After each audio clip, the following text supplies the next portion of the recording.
खाके बीरा पान।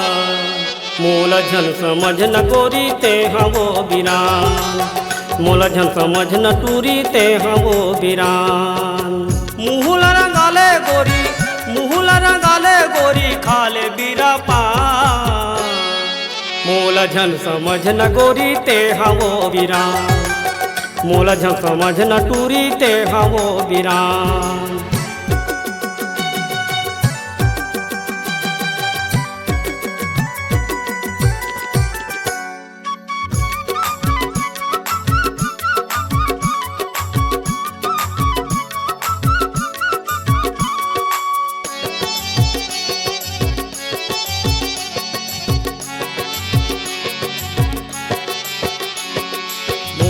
में कमी नहीं है काहीं चीज सामान के, एकदम कम कीमत पर ही 5 रुपया दाम रे, एकदम कम कीमत पर ही 5 रुपया दाम रे।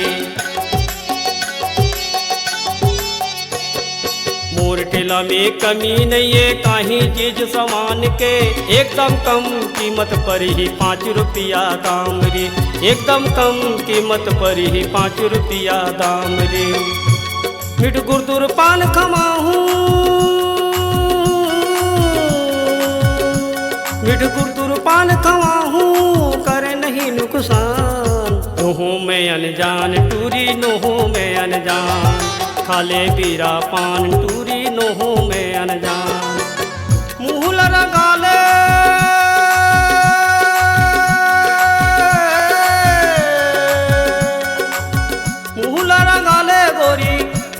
रंगाले टूरी खाके बीरा पान।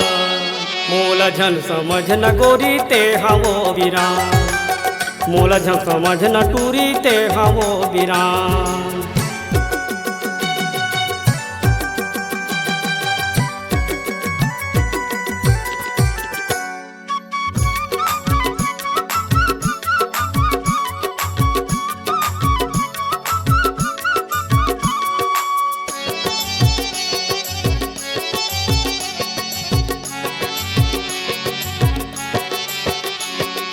अच्छा सुघर पान बना हूँ बढ़िया कटिन काट के, सौंफ सुपारी लौंग इलायची चमन चटनी डाल के, सौंफ सुपारी लौंग इलायची चमन चटनी डाल के।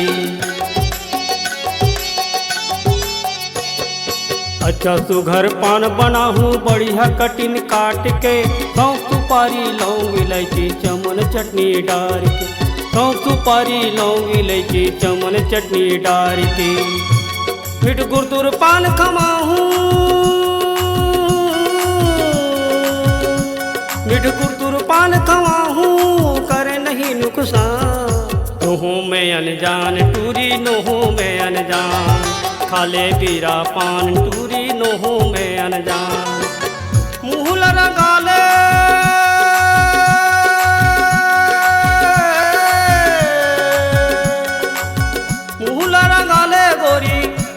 रंगाले टूरी खाके बीरा पान। मोला झन समझ न गोरी ते हवो बिरान, मोला झन समझ न टूरी ते हवो बिरान।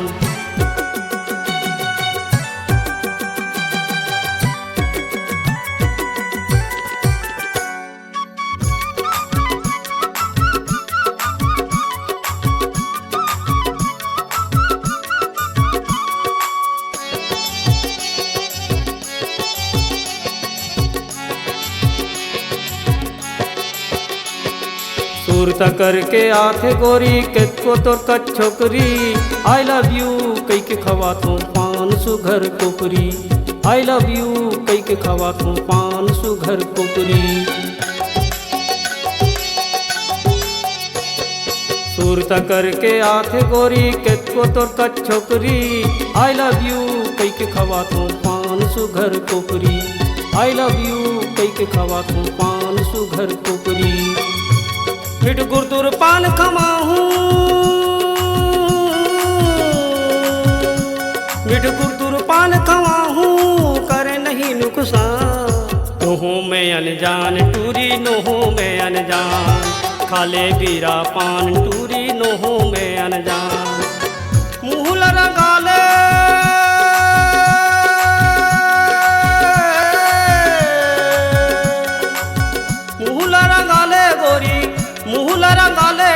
खा के बीरा पान। मोला झन समझ न गोरी ते हवो वीरान, मोला झन समझ न टूरी ते हवो वीरान।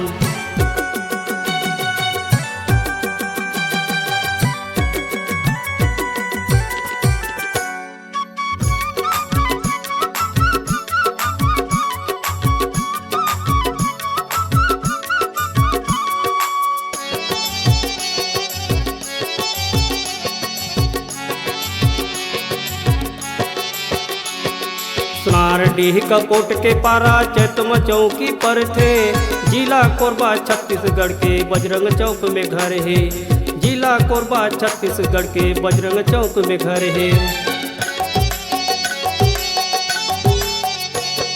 सोनारडीह कपोट के पारा चैतम चौकी पर थे, जिला कोरबा छत्तीसगढ़ के बजरंग चौक में घर है, जिला कोरबा छत्तीसगढ़ के बजरंग चौक में घर है। तू अल्लाह झन भुलावे,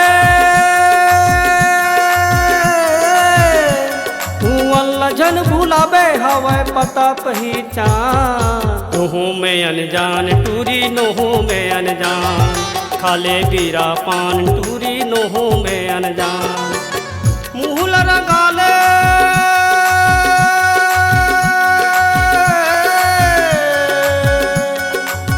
मुहल रंगाले गोरी, मुहल रंगाले टूरी खा के बीरा पान। मूल झन समझ न गोरी ते हवो वीरान, मूल झन समझ न टूरी ते हवो वीरान। खाले बीरा पान टूरी लेबे का मुरना, खाले बीरा पान टूरी लेबे का मुरना।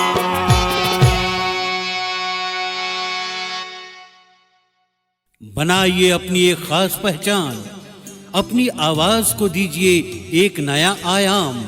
तो याद रखिए एक ही नाम, Upasana studio. Upasana studio digital multitrack audio video recording, Bijju sound service Pali, जिला कोरबा छत्तीसगढ़। Mobile number 9340823283।